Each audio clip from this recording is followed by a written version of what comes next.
Departamento di Lavoro a visita del Ministro di Lavoro e Cultura Novo, il signor Paul Cruz, para conversar sobre diferentes puntos de cambio de lei, inspecção e arreglo de personal. O Ministro de Lavoro Paul Cruz explica que sua visita na DPL conjuntamente com diferentes departamentos estava um hobby exitoso. Diferentes conversações tomam lugar e de maneira que por começar a trazer para diferentes projetos que têm para seguir amplia riba plan para essa produtividade no setor laboral.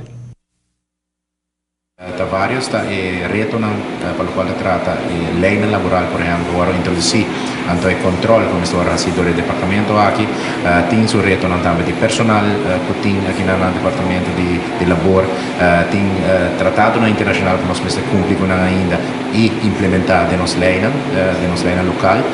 pero também tem diferentes leis como estou ainda tratar com prioridade, maneira entre outras arduet inicialmente, no qual me pode mencionar assim.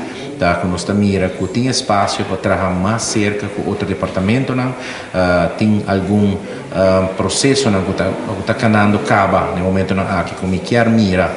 pouco distinto, me quer mira mais em quadro de departamento, não trabalhando mais junto, que nós está continuando naturalmente com manejo para bem para baixar a quantidade de werklozen, se nós podemos criar infraestrutura do DPL, do departamento aqui, para baixar a quantidade de werklozen, junto com o Ministério da Economia, junto com o Ministério do Turismo, nós está fazendo isso aqui. Pero primordialmente o ministro aqui está ponendo accent na diferente,